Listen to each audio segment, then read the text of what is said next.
ശബരിമല സ്വർണ്ണമോഷണ വിവാദത്തിൽ ദേവസ്വം മന്ത്രിയുടെ രാജി ആവശ്യപ്പെട്ട് ഇന്നും നിയമസഭ സ്തംഭിപ്പിച്ച് പ്രതിപക്ഷം.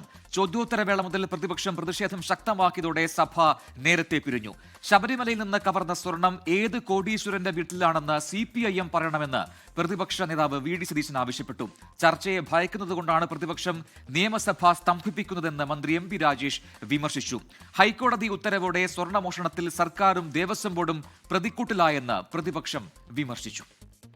ഞങ്ങൾക്ക് CPM-നോട് സർക്കാരിനോട് പറയാനുള്ളത്, ശബരിമല ധർമ്മശാസ്താവിൻ്റെ ദ്വാരപാലക ശില്പം ഏത് സംസ്ഥാനത്തെ ഏത് കോടീശ്വരൻ്റെ വീട്ടിലേക്കാണ് നിങ്ങൾ വിറ്റിരിക്കുന്നത്?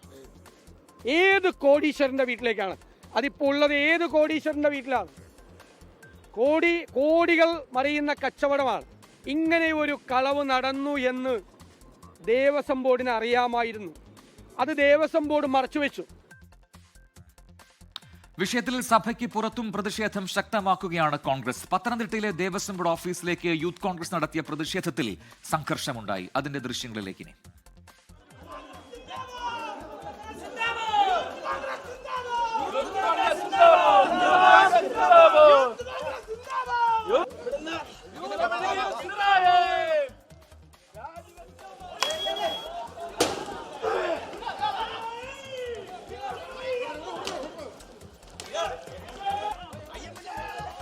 ശ്രീത്ത് തിരുവനന്തപുരത്ത് നിന്ന് ചേർന്ന് കൂടുതൽ വിവരങ്ങളുമായി. ശ്രീത്ത്, ഇന്നിപ്പോൾ സഭയിൽ സ്വർണ്ണപ്പാളി വിഷയം തന്നെയാണ് വലിയ പ്രതിഷേധത്തിനിടയാക്കിയത്. പ്രതിപക്ഷം ശക്തമായി രംഗത്തുണ്ട്. പക്ഷേ അപ്പോഴും ഭരണപക്ഷം അതിനെ പ്രതിരോധിക്കുന്നുണ്ട്. എന്താണ് സഭയിൽ ഇന്ന് നടന്നത്? എന്താണ് ഇനിയുള്ള ദിവസങ്ങളിൽ ഈ വിഷയത്തിൽ പ്രതിപക്ഷത്തിന്റെ നീക്കങ്ങൾ?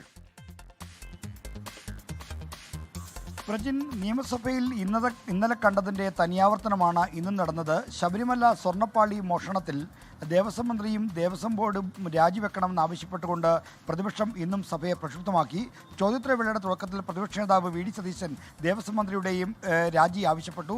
ദേവസ്വം ബോർഡിനെ പിരിച്ചുവിടണമെന്നും അദ്ദേഹം ആവശ്യപ്പെട്ടു. എന്നാൽ ഭരണപക്ഷം ഇതിനെ ശക്തമായി ചെറുത്തു. ഒരു നോട്ടീസ് പോലും നൽകാതെ ചോദ്യോത്തരവേള തടസ്സപ്പെടുത്തുന്ന രീതി അംഗീകരിക്കാനാവില്ല എന്നായിരുന്നു നിയമമന്ത്രി P. രാജീവിൻ്റെയും പാർലമെന്ററി കാര്യമന്ത്രി MP. രാജേഷിൻ്റെയും നിലപാട്.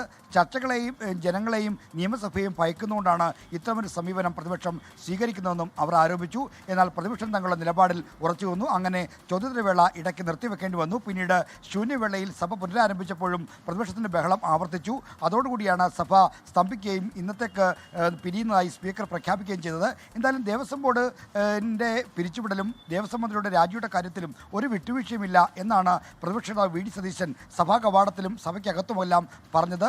ഇന്നലെ അന്വേഷണം ആവശ്യപ്പെട്ടുകൊണ്ട് അന്വേഷണത്തിന് ഉത്തരവിട്ടുകൊണ്ട് ഹൈക്കോടതി പുറപ്പെടുവിച്ച വിധിയിൽ ചില പരാമർശങ്ങളുണ്ട്. അതാണ് പ്രതിപക്ഷത്തിൽ നിന്ന് ഏറ്റവും ഊർജ്ജം നൽകിയത്. കാരണം ശബരിമലയിലെ സ്വർണം അത് മറിച്ചു വിറ്റോ എന്ന തരത്തിലുള്ള സംശയങ്ങൾ പ്രകടിപ്പിക്കുന്ന പരാമർശങ്ങൾ ഈ ഹൈക്കോടതി ഉത്തരവിലുണ്ടായിരുന്നു. അത് ചൂണ്ടിക്കാണിച്ചാണ് പ്രതിപക്ഷം ശക്തമായ സമരം രീതി സഭയ്ക്കകത്ത് ഉന്നയിച്ചത്. എന്നാൽ സഭയ്ക്ക് പുറത്തേക്കും ഈ പ്രതിഷേധം വ്യാപിപ്പിക്കാൻ തന്നെയാണ് തീരുമാനം. അതിൻ്റെ പ്രഖ്യാപനം അല്പം മുമ്പ് KPCC പ്രസിഡന്റ് സണ്ണി ജോസഫ് തിരുവനന്തപുരത്ത് നടത്തുകയുണ്ടായി. 4 ജാഥകൾ, ഒപ്പം തന്നെ UDF-ന്റെ പദയാത്ര, പത്തനംതിട്ടയിൽ മഹാപ്രതിഷേധ യോഗം തുടങ്ങിയ സമരപരിപാടികളാണ് ഈ സ്വർണ്ണ മോഷണവുമായി ബന്ധപ്പെട്ട് ഇപ്പോൾ UDF-ഉം കോൺഗ്രസും ആസൂത്രണം ചെയ്തിരിക്കുന്നത്. ശരി, ശ്രീത്താണ് വിശദാംശങ്ങൾ നൽകിയത് തിരുവനന്തപുരത്ത് നിന്ന്.